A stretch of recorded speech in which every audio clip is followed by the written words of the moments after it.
Assalamualaikum warahmatullahi wabarakatuh. Perkenalkan, nama saya Rahmat Jerkasi dan ini teman saya Ananda Franzuda. Kami dari kelas SN ingin menjelaskan tentang aplikasi jaringan syaraf tiruan untuk prediksi kelulusan mahasiswa Universitas Unindra PGRI menggunakan metode backpropagation. Sebelum kami jelaskan tentang programnya, di sini kami akan menjelaskan tentang materinya.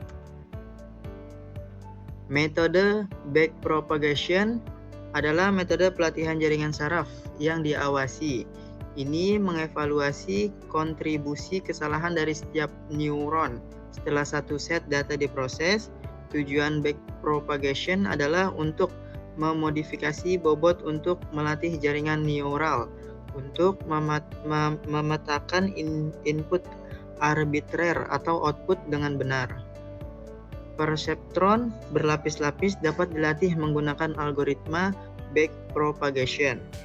Tujuannya adalah untuk mempelajari bobot untuk semua keterkaitan dalam jaringan terlapis-lapis. Minimum fungsi kesalahan dalam ruang bobot dihitung menggunakan metode penurunan gradien. Bobot resultan yang menawarkan kesalahan fungsi minimum merupakan solusi dari masalah pembelajaran.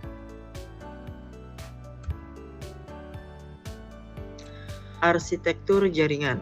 Salah satu metode pelatihan terawasi pada jaringan syaraf adalah metode backpropagation, di mana ciri dari metode ini adalah meminimalkan error pada output yang dihasilkan oleh jaringan. Dalam metode backpropagation biasanya digunakan jaringan multilayer.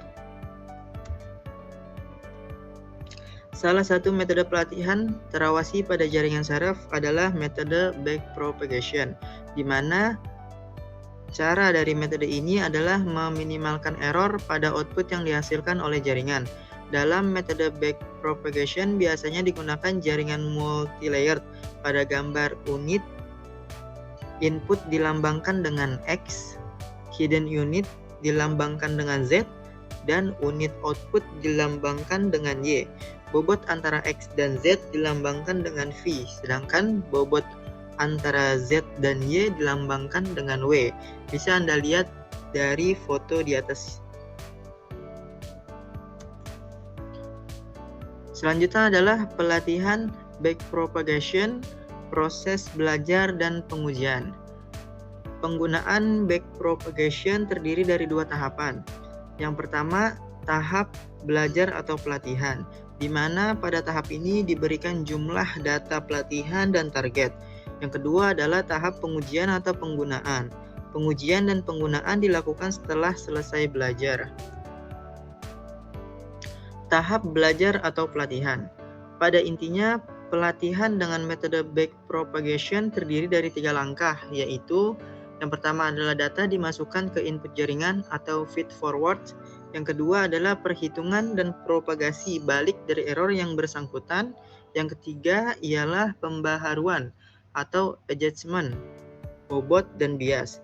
Saat umpan maju atau feed forward, setiap unit input X1 akan menerima sinyal input dan akan menyebarkan sinyal tersebut pada tiap hidden unit Z. Setiap hidden unit kemudian akan menghitung aktivasinya dan mengirim sinyal Z ke tiap unit output. Kemudian setiap unit output YK juga akan menghitung aktivasi YK untuk menghasilkan respon terhadap input yang hasilkan jaringan. Saat proses pelatihan training, setiap input output pembandingan aktivasi YK dengan nilai target TK untuk menentukan besarnya error. Berdasarkan error ini, dihitung faktor DK, di mana faktor ini digunakan untuk mendistribusikan error dari output ke layer sebelumnya. Dengan cara yang sama, faktor DJ juga dihitung pada hidden unit Z, di mana faktor ini digunakan untuk memperbaharui bobot antara hidden layer dan input layer. Setelah semua faktor ditentukan, bobot untuk semua layer diperbaharui. Di sini saya akan menjelaskan setiap step-stepnya atau proses belajar secara detail. Step 0 adalah inisialisasi bobot dan bias. Baik bobot maupun bias dapat diset dengan sembarang angka atau acak, dan biasnya angka di sekitaran 0 dan 1 atau min 1. Bias positif atau negatif. Di step 1, jika stopping condition masih belum terpenuhi, jalankan step 2 sampai 9.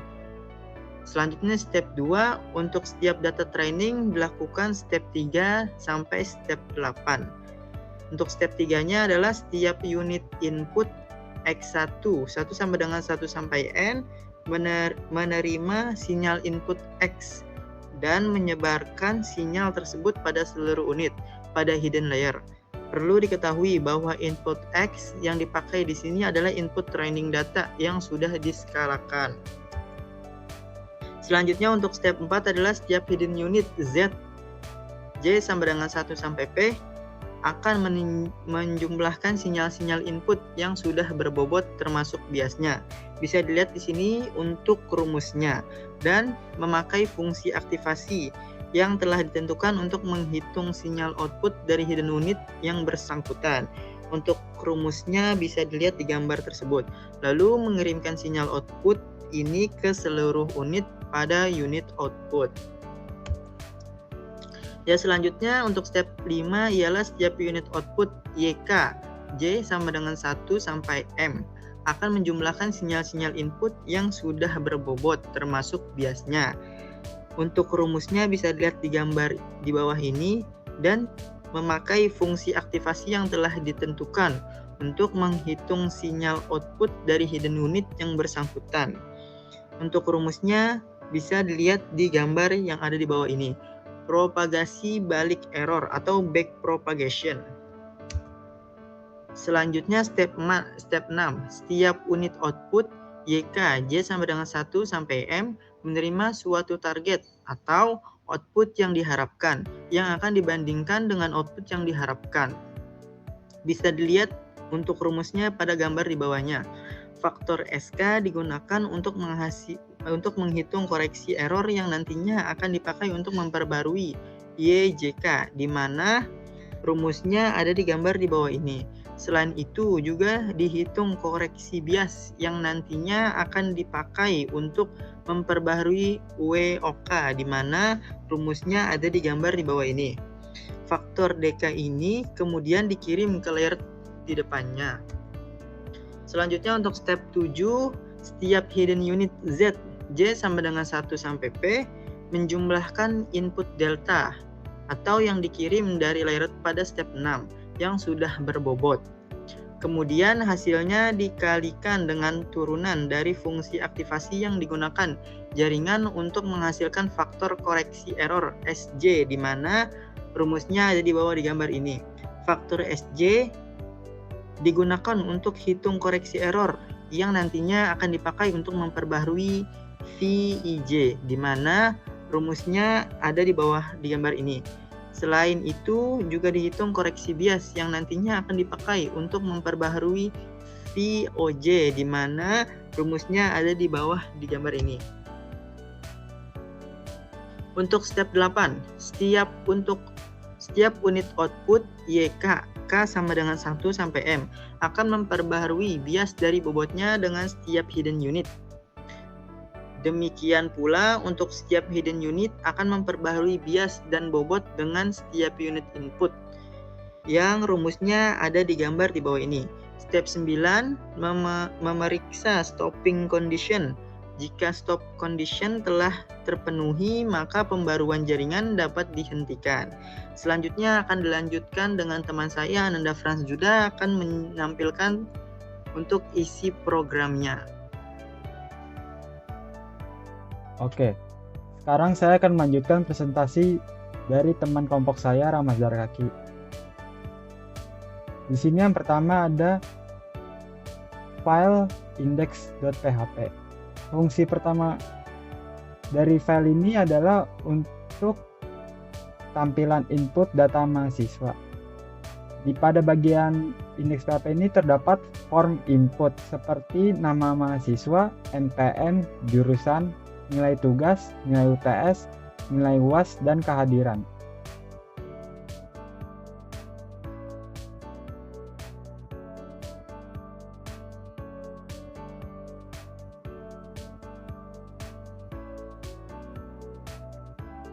Kemudian pada file kedua ini terdapat proses .php.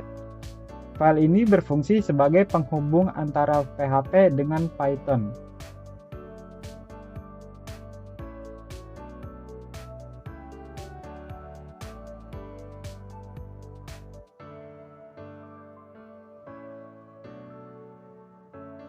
Dan yang terakhir di sini ada file model.py.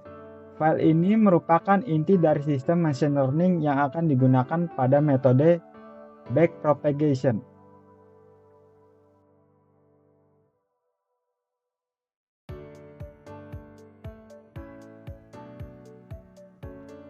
Selanjutnya kita nyampe pada website untuk prediksi kelulusan mahasiswa. Pada halaman utama website, user diminta mengisi beberapa data mahasiswa, seperti nama mahasiswa, NPM, jurusan, nilai tugas, nilai UTS, nilai UAS, dan persentase kehadiran. Di sini saya akan memberikan nama mahasiswa Rahmat Zarkasi. Kemudian beserta NPM-nya juga.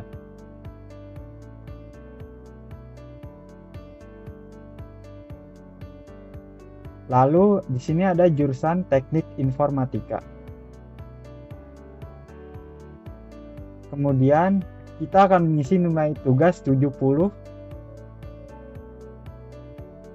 nilai UTS 75, nilai UAS 80, dan kehadiran 85. Nah, 4 nilai utama yang digunakan sistem untuk melakukan prediksi yaitu nilai tugas, nilai UTS, nilai UAS, dan kehadiran.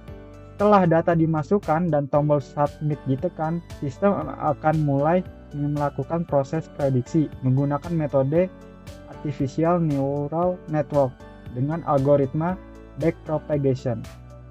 Metode backpropagation merupakan salah satu metode pembelajaran pada jaringan saraf tiruan yang bekerja dengan cara mengenali pola dari data training. Pada proyek ini, saya menggunakan data training yang berisi data mahasiswa lulus dan tidak lulus. Di dalam data training,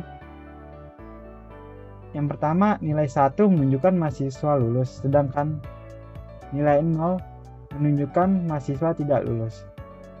Sebelum diproses, semua nilai terlebih dahulu dinormalisasi atau dibagi 100 agar rentang nilainya menjadi lebih kecil dan proses perhitungan neural network menjadi lebih stabil.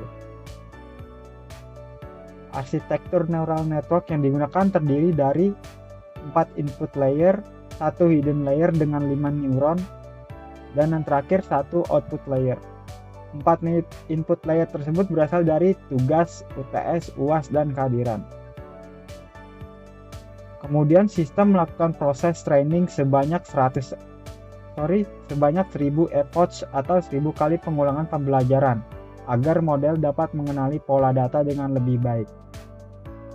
Pada proses forward propagation, data input akan diteruskan menuju hidden layer lalu dihitung kembali pada output layer untuk menghasilkan nilai prediksi. Sistem menggunakan fungsi aktivasi sigmoid yang berfungsi mengubah hasil perhitungan menjadi nilai probabilitas antara 0 sampai 1. Di sini kita akan mensubmit nilai input yang ada pada layar.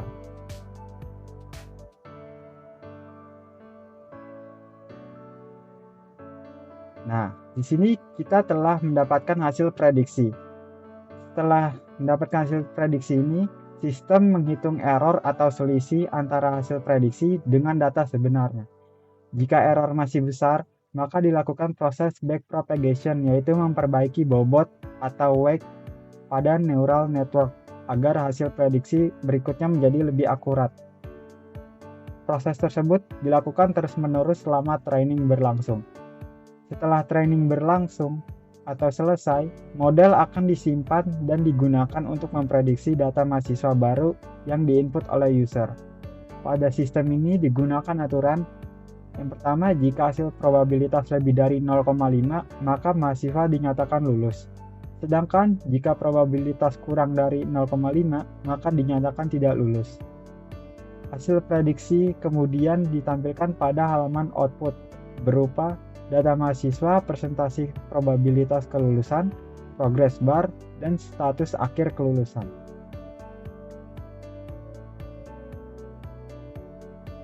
Kemudian kelebihan dari sistem ini yaitu yang pertama dapat melakukan prediksi secara otomatis, yang kedua tampilan mudah dipahami, yang ketiga serta sudah menerapkan konsep machine learning. Sedangkan kekurangannya, yang pertama jumlah data training masih sedikit, kedua akurasi model belum terlalu tinggi, dan yang terakhir sistem belum menggunakan database. Kesimpulan dari proyek ini adalah metode backpropagation dapat digunakan untuk membantu memprediksi kelulusan mahasiswa berdasarkan pola data akademik yang dipelajari oleh sistem.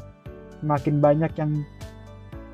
banyak dan semakin baik data training yang digunakan, maka hasil prediksi juga akan menjadi lebih akurat. Terima kasih. Sekian presentasi dari saya dan teman saya. Kurang lebihnya mohon maaf. Wassalamualaikum warahmatullahi wabarakatuh.